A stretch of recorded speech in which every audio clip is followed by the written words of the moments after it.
the Western Kentucky Hilltoppers, more like the Hill Droppers. Am I right? Listen, put me in the parking lot, with Bears, and I'll go out there and play. It don't matter. You are Locked On Auburn, your daily podcast on the Auburn Tigers. Part of the Locked On Podcast Network, your team every day. Yes, welcome on into Locked On Auburn, your daily Auburn Tigers podcast. I'm your host, Zach Blackerby. Thank you so much for making Locked On Auburn your first listen every single day. Changing things up a little bit. We're in the same spot. Darrell Dapprich joining us. You just got back from the game as we are recording this in the Locked On Auburn studios here over in Opelika. But Darrell, to me, the biggest takeaway from this win, 41-17 win against the Hilltoppers, was a strong second half. I feel like we just had this conversation about the basketball team like last night. It's so ironic you said that, because that's what I felt like. I was like, I want to see the football team come out in the second half and do what the basketball team has done and get separation and kind of dominate an opponent that you probably have more depth than. Western Kentucky's no pushover. They're a 7-win football team. They'll go to a bowl game. And the way that first half ended, it was very eerie to give up a 14-point lead, make it 17-3 or 17-17 to tie it up like that. So I think that Auburn did a great job coming out, playing on emotion and coming out in the second half. Belief systems, culture, all that stuff matters. And wow, I mean, I felt like Auburn was going to win the game. I felt like a 34-24 type scenario. To do what they did in the second half and outscore them 24-0 was a really impressive, I think, performance at halftime. Well, I thought it was going to be closer, or I kind of had a weird feeling about it. And a lot of people messaged me after the show went up Friday and was like, wait, are you not confident about this game? I'm like, no, I'm not. Early in the week when the spread opened at 8.5, I actually took Western Kentucky plus 8.5. And then it kept getting smaller and smaller and smaller. And I'm like, okay, Vegas knows something we don't. And then obviously at halftime, that looked pretty good. Yeah. And then I think Western Kentucky had all the momentum.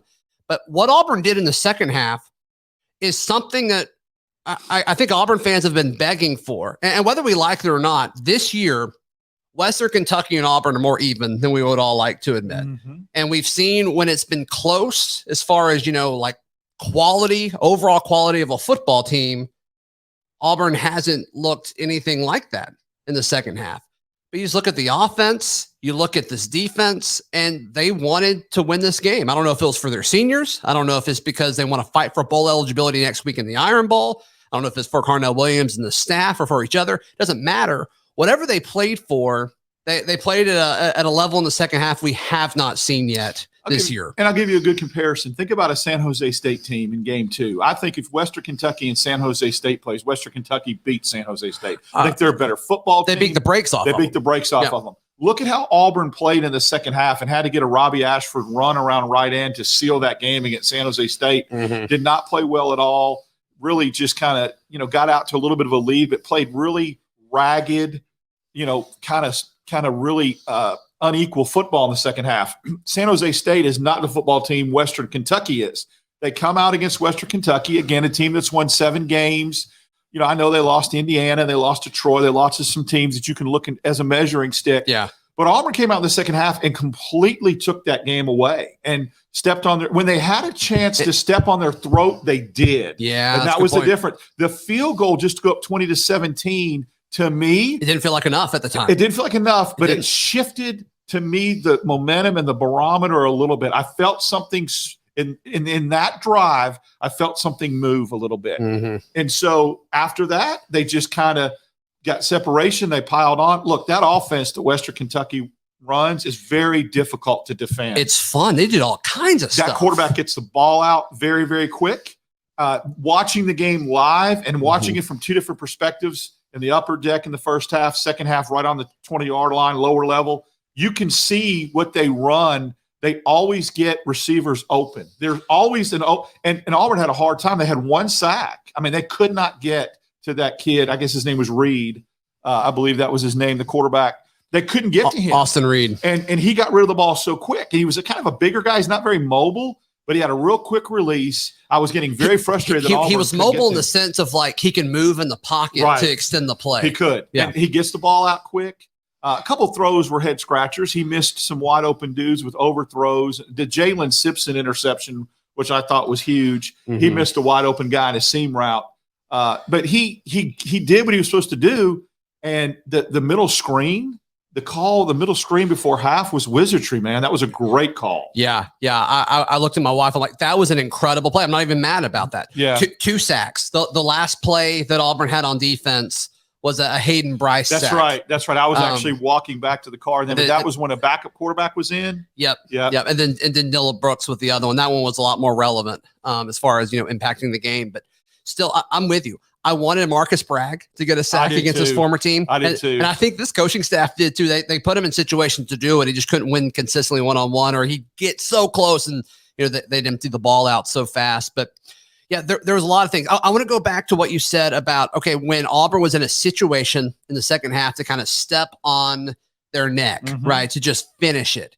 They did it on both sides of the ball. But offensively, how'd they do it? They ran the ball. There were seams there that I started to see in the fourth quarter that I did not see all game. And I noticed that when Robbie Ashford started doing the quarterback runs a little bit, after the play where he ran for 12 yards and got a big first down, the next play, Big Tank housed it. And there was a seam there on a toss sweep that wasn't there. It looked like Auburn on Tank's run. On Tank's run, and it was just it opened up. I mean, it was running lanes and things opened up. It was completely different. It was right at the end of the third quarter when he scored, coming to the end that I was sitting, and so everything looked muddled and hard. Even when he got 4 or 5 yards in the first half, it was like he had to push the pile a little bit. When it was a thing of beauty to see some running lanes and some things open up, and maybe that was a case of wearing down an opponent in the second half. Maybe I think that's what it's supposed to look like. It's supposed to be that way when you're playing a group of 5. Maybe it was schematically. Will Friend did some things different when he started running Robbie Ashford a little bit more with quarterback runs. Maybe people started to play wider a little bit and try to fan out a little bit because they didn't want Robbie to go around the edge, and then that created running lanes. But it was beautiful. And the pass to Javarius Johnson was a nice pass. He had Cedric Jackson on the hash mark for a touchdown, too. He was wide open. He had 2 choices to throw the ball. He chose Johnson, got down inside. They had to kick the field goal. That was the field goal that made it 2017. But they were moving the ball. So there just seemed to be a pendulum swing to me in momentum there. How do you feel about the general use of Robbie Ashford? You mentioned the running. He had 9 rushes for 37 yards, which that's a little skewed with running with quarterbacks, right? But I love looking at the passing. Jarquez Hunter's there. I love that. That was a Cadillac Williams play too that he ran to perfection. I think against Georgia. Did they show that play on the jumbotron? No, they didn't. They showed it a million. Like it was all over social media, and they refer to it in the TV broadcast. That was so poetic. It was awesome. Happened. I think that they're using him efficiently, maybe because his size, they don't want to get him banged up and durability thing. So maybe they're picking their spots and picking their moments on when they run him. Yeah. But I'm going to tell you something again that I look at that I think is just so special. And people need to understand that it's very rare in this day of college football. This is the second game in a row against Texas A&M and against Western Kentucky, where both Hunter and Bigsby went for 100 yards. When you get both your tailbacks to go for 100, like that, those are the days, you can talk about blueprints and template. Ronnie Brown and Cadillac Williams used to go for 100 yards apiece when those teams that were really, really good in 3 and in 2004. And you run it that way. That's his system. That's his foundation. That's his belief on how he wants to move the football. And now both games in a row, 2 games in a row, he's got 2 backs over 100 yards. I think that's exciting. All right, so Tank now has 28-45 career rushing yards. He moves up to 7th now. He passed Brent Fullwood. And Stephen Davis tonight. Yep. So next is Trey Mason. Trey Mason has 29.79, so he needs about $1.50. Is that really fair about Trey Mason, though, with 29.79 when you dropped 360 in the SEC championship game, remember? It is because he had 1,000 on that 2020 team. Exactly. Or that 2012 Very team. Very underrated 1,000 yards. And that was amazing when Gus came back, or Gus came in 2013. He knew that, and he said, "I'm gonna have to ride him." And of course, I can't remember what he carried 40-something times against Missouri. And that was ridiculous. It was sick. Everybody said it was video game numbers, and it's like, no, you can't do that in a video game. That's very, very hard to do in a video game. I want to talk more about Robbie Ashford in just a second.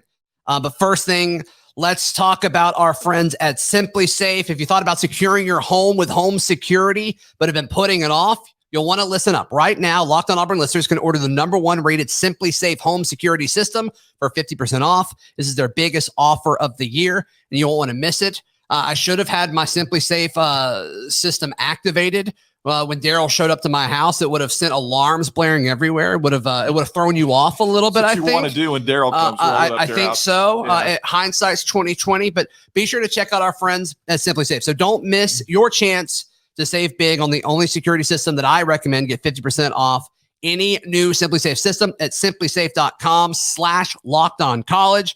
There is no safe like Simply Safe. Robbie Ashford's situation, Darrell, is so interesting to me because I'm not saying that it's time to pull him and put in Holden Geriner. I cannot stress that enough. That is not what I'm saying. But I'd love to know, and I don't deserve to know this, and no one does outside of Robbie and his family and I guess the coaching staff and maybe his teammates, but I'd love to know how injured he is. How much stuff is he playing through? Because he seems worse than like a month ago, and that doesn't make sense. He's fit, the way he throws the ball, accuracy, that kind of thing, right? Yeah. I will tell you this. I was watching. Is that a fair take? It is a fair take. And I was paying close attention in warm-ups to Lindsey, Geriner, and Ashford in the end zone, where they were throwing the ball out of the end zone in warm-ups. And first of all, I know it's just warm-ups, but Holden Geriner can spin it. I mean, I watched that kid throw the football, and I'm like, it just comes out of his hands. His release in A-Day. Exactly. Like, it's just, it looks easier. Him throwing a football looks easier than everybody else. But I watched Robbie throw a couple times and start doing this number right here, a little chicken wing action. Oh, yeah? And I watched somebody, don't know who he was, if it was a GA or who, come over to him, reach underneath his jersey and grab something on his shoulder pads and kind of pull it like that. And Robbie kept doing this. And so he was adjusting something. And I don't know what that thing is. It's like not a sling, but you know what I mean? What you wear under your shoulder pads with the shoulder harness. Yeah. Is what it some kind of like compression. Again, and I'm just speculating, but I'm not speculating that I saw somebody reach up underneath his jersey near his shoulder pads and grab something and adjust it. And they kept adjusting the shoulder pads. Interesting. And then he was doing this. Mm-hmm. So he was working something out and trying to get something loosened up. The next throw that he had waffled on him a little bit. He went back over to that, whoever that guy was, made him adjust something again, and then every throw after that warm-ups looked good. So there is something there, I think, and I think it's a shoulder, and I think we saw the shoulder get hurt in a couple of games, and I think he's playing through it. Yeah, and I like his upside still. I will always say that about Robbie Ashford. There's just a few things where it's like, and I don't know if this even makes sense to talk about when you're saying he may be hurt, because there was like I think it was to a running back. I think it was to Jarquez. It was like a 5-yard check down pass on like 2nd and 5. And it's like, he threw it like 2 yards over his head. It's like, from me to you, it's like, what are you doing? The 3rd and 4 that absolutely made me want to jump off the upper deck and plunge to my death, watching a 3rd and 4, and you have 3 under intermediary routes wide open. And they go down the field and he overthrows Johnson to the wrong shoulder by 7 yards. And I'm going, you just need 4 yards there. Why are you going deep? You got 4 yards, a little sit down route. They were all wide open, all wide open. I mean, heck, I'd even take a quarterback draw there. And so whatever happened in the second half, Will Friend cleaned some things up. I think adjustments and they saw. The running game got going. Well, I think that helps everything. It does. And I think he saw, this is how we're going to beat Western Kentucky. This is how we're going to move the ball in Western Kentucky. And they drop, I don't know, from a stat wise, 250 something yards rushing, 252 total. Yeah. I'm gonna tell you what, I mean, you're going to win a lot of games, and that's going to have to be the strategy and the game plan. You're going to have to live and die with that run game in Tuscaloosa next week. Yeah. I mean, we said that going into the season, like, this is all about Tank and Jarquez, and they finally gotten it going. I don't know if the small changes you made on the offensive line have helped. I don't know if it's Carnell Williams. I don't know what it is, but the running game's been better these past few weeks. And so that's encouraging. But Robbie, I think Robbie's stats look a little bit different too if Shedrick Jackson holds onto that football. Oh yeah. That was a nice throw. And that was about to be like probably the second best play of Shedrick Jackson's Auburn career. Yeah. After the Georgia State game. Yep. Would that have been good for about 50? Yeah, I mean, it was downfield. Yeah, and the touch was good. I mean, that may have been the best throw of Robbie's night. You wonder if the kind of situation he has, whatever it is, injury-wise, I've heard this before, you struggle more with the shorter routes and the mid-range routes than you do just airing it out when you can just let it rip. Touch may be a hard time because of the restriction that's put on that shoulder, whatever he's got up underneath there. So yeah, I think in a different kind of system. Again, we talked about this: a quarterback coach, a different system schematically. I was sitting with some friends who made a great point. They said, if there was ever a quarterback that has come through Auburn the last 5 years, it would have been great in Gus's 2013, 2014 offense. Robbie Ashford would have been a nice read option quarterback. Yeah. If he could have been like the guy, maybe backing up Jeremy Johnson. Yeah, because I think he's got the wheels, and I think if you're doing read option, he's going to have running lanes. And my favorite thing about him is like he's athletic and he's got the wheels, and he played baseball at Oregon and all that. But I think he's got the moxie. Oh, he's a tough kid. You know what I mean? He's a tough kid. Got that stuff where it's like, I want him on my team. And so he's just got to pull together I think Brian Harsin really liked him, right? And so I'm curious to see whether it's Lane or whoever that comes in next. I'm curious to see how much they like him. I think that's a great point when you mentioned that about Brian Harsin liking him, because one thing I know that I have piled on, and we've talked about a lot of things. How do you feel about Brian Harsin?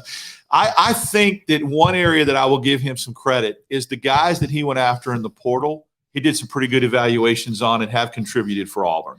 Defensive line play. Most of them have been great. Yeah, the defensive line guys that he got, the defensive backs that DJ James. I mean, he's a stud. Let's Scott. Let's go back to last year. By Darius Knighton. Yes. That guy was a stud. Donovan Kaufman, and if not injured, we'd be making a big impact. So I think that, your starting quarterback is a transfer that stepped in, and all three of them. Your top three quarterbacks. So he did a pretty good evaluation. I think along the defensive line.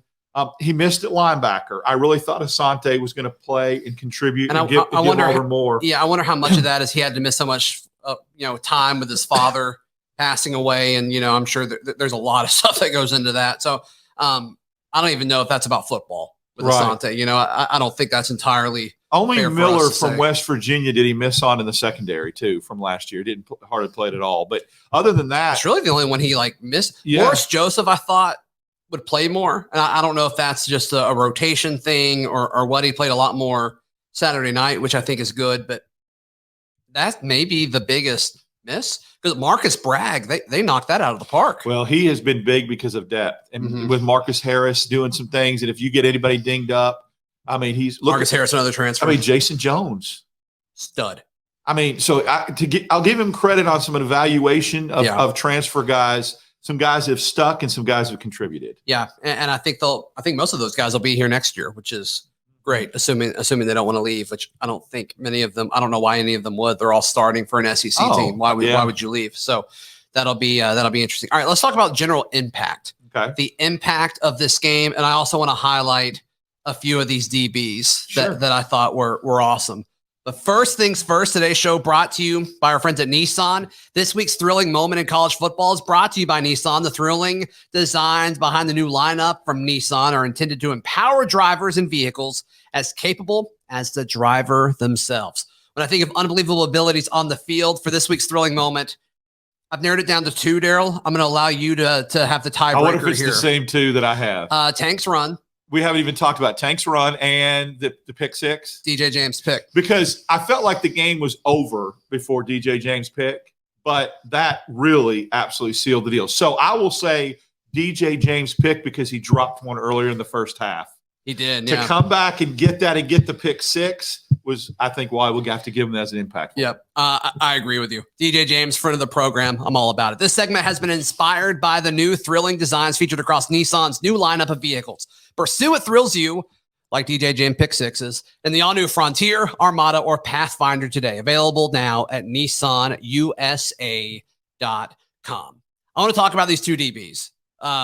One, DJ James, the other, Jaylin Simpson. Jaylin Simpson's move to the inside of the field has been amazing to me. Him at safety is fascinating. I'd love to know why the shift happened. And we heard in camp, right, both in spring and in fall, how all these guys were playing different. And so I'm sure he took reps at safety. But with everybody being injured, right, with Donovan Kaufman, Zion Puckett, you got to assume that he scooted in because I mean, he's been better than I think what Caden Bridges has brought. Nothing against Caden Bridges. I didn't see him much tonight on the field at all. He played a little bit. Yeah. We'll see how many snaps when the Pro Football Focus numbers come out Sunday. But I think I've said this 10 times on the show. It just blows me away because at corner, when they lined him up 10 yards off ball, he wasn't great. That's not how he's supposed to be used. He's a bump and run corner. But at safety, I guess it's because your first step when you're playing safety is forward. I wonder how much of that has to do with it. But he's just been he's getting better every week. He's better with the ball in front of him. Yeah. He's a ball hawk with the ball in front of him where he can read where the ball is going and go to the ball. If he's got to turn his head and read the ball that way, he struggled. He struggled in coverage when he had to turn his hips and turn his head to find the ball. Mm-hmm. But when the ball's in front of him and he's a ball hawk and he's tracking the ball, he's got 2 picks that way. He does. And so some guys are better going forward, and some guys, they struggle going back on the ball. I really love. I think from a standpoint of it was out of necessity, but I think his future is at safety. How is he not the starting safety next year? You can't move him back. You have to, especially with DJ James being there. Right. I don't think Pritchett's go. Surely Pritchett's not declaring, right? Scott might step up and really have a big role again at corner next year. I love that kid, and I love his tool. I want him at nickel, though. Yeah, that's true. I want Keontae at nickel, and then you have Pritchett as the opposite corner. JD Rim's been playing really well too. Yeah. Where I was shocked to see Caleb Wooden out there tonight. Got a lot of snaps. Mm-hmm. He may have had more snaps than Bridges, and you'll know that that'll be fun when to that see. Comes out. Yeah. But he took a really bad angle on a play in the first half that led to a touchdown for Western Kentucky, but he seemed to settle in after that. They're similar players to me, Bridges and Wooden. They're similar players to me. Just experience is the only difference. Bridges has more college football experience. Yeah. I mean, not a ton, no, but more. Yeah. You're right. So I think, but Simpson, that's his role. And I mean, when you think about the safety position and Donovan Kaufman, we assume's gone, right? I mean, is he a senior and is he from an eligibility standpoint? Oh no, he Okay, well then there's your starting safeties next year. Yeah, I think so. I mean, Kaufman and Simpson. I mean, your secondary is going to be so experienced next year, and the corners and like we talked about with James and yeah. Let's see. Where are the DBs? All right, so your only senior defensive back right now is Nehemiah Pritchett. Okay. You have juniors, DJ James, Jaylin Simpson, and Zion Puckett. Wow. Donovan Kaufman is a redshirt sophomore, according to this. Craig McDonald needs to emerge. We loved him. Remember the transfer from Iowa State? We haven't even seen him on the field, have we? Marquise Gilbert, Keontae Scott, Caden Bridges, all those guys are sophomores. I mean, this is this group is going to be the strength of the team next year. I wonder. I'm just that might be a one that I could go in the miss category. Of course, it's too soon to say that, but I was a little bit hype and really, really high on McDonald when he came in. I thought he was going to be an immediate impact player at safety. Well, I think they gave him the chance to. He came in so late in the process, right? Yeah. So much. He was so late where, like, when he announced that he was coming here, I think I did that next show with Charlie 5, and I'm like, how is he still out there? This guy looks great. Yeah. And then he battled injury. I don't think he was healthy at all throughout fall. So, like, he never really got to practice. Maybe he's a guy that to look for next year that could emerge that is under the radar right now. Yeah. That would be – I mean, I'm going to tell you something. You make a good point, though. As long as those guys stay and don't transfer out, and a lot of those guys have gotten a lot of minutes and a lot of reps, so there's no reason for them to. I don't know why they would leave. The secondary could be pretty special next year. And in this day and age of college football, even in the SEC, with the passing attacks that you have to face week in and week out, I think that separates people. Elite secondaries when you get you to the college football playoff in this day and age. Yeah, you got to rush the passer, and Auburn's going to have to do a total overhaul of that position. So we'll see what it looks like. Dylan Brooks taking some steps late, though, I think is a good sign. I like that. He looks good coming off the edge. He really does. Yeah, he's going to have to lead that position group. So we'll see what happens there. As far as overall impact, you are fighting for bowl eligibility and a lot more, obviously, when you go to Tuscaloosa next week. I think the folks that are still pro Carnell taking the job are going to use this game to strengthen their argument. Whether you agree or disagree, that's going to happen. People are going to say that. And just think of the chatter that'll happen if Auburn goes to Tuscaloosa and upsets Alabama. Yeah, it'll be a absolute crescendo of loudness of, look, he went 3-1, he got them bowl eligible, he beat Alabama and Tuscaloosa. But people need to understand that just don't buy into that. That's not. Well, what's best for the program. If you're Auburn, you got to do everything you can to have a coach before then, I think. That's what I think too. And I agree 100%. And, if you read the tea leaves a little bit and hear some things, you don't want that game to happen and then you're still looking for a coach just in case they go in there and upset Alabama. That would change the whole narrative.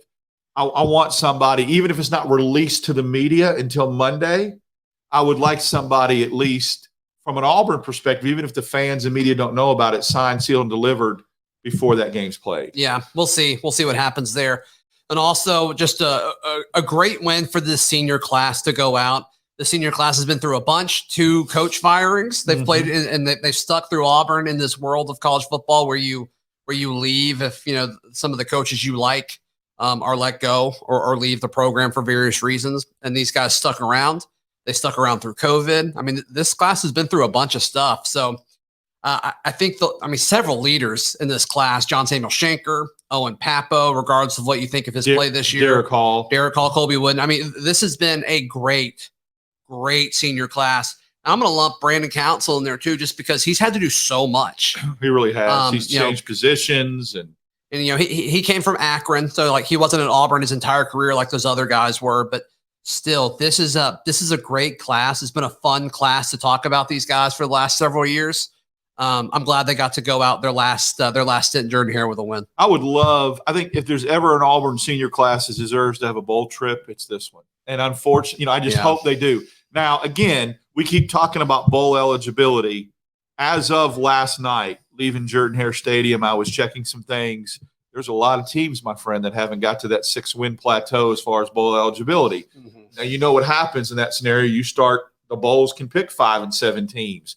An Auburn team right now, with all the hype and all the publicity under Cadillac and how they're playing and how they're if you turn out for a Texas A&M game again with 2, 3, and 6 teams, why would you not travel to a bowl destination to support Cadillac and all the love and passion? So would they accept that? You think they better? You think Auburn would accept? They better. If they didn't, I would be upset. I think that those kids that have been through this with the firing and what Cadillac has done for those kids, they would, even if it was 5 and 7 and you had to kind of revert down to those 5 and 7 teams.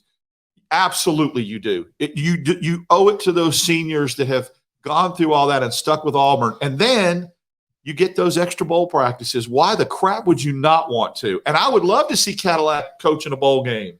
Yeah, he's earned that. Let whoever the new coach is, get out and recruit. All right, Carnell, let me know. I'm going to watch tape later. There's never been a head coach at Auburn and a senior class at Auburn that deserves a little bowl trip and a little bit of fun and a little bit of something special than this group right here. I don't care if you're 5 and 7 and have to go to, the Cure Bowl or whatever. Just go and enjoy that. That bottom tier bowl, they would love to have Auburn. Because they know the Auburn Nation would travel with bells on. First of all, because it looked like there was no chance for Auburn to go to a bowl, something that Auburn fans take for granted and think that's going to happen every year. When it gets ripped away from you, it sucks. When you're not looking at bowl forecasts and your name's not mentioned, it sucks. And so to get to go and show all the love and emotion and support for this team and this coach would be, I think Auburn would come out in droves with bells on. It would be a great but also ironic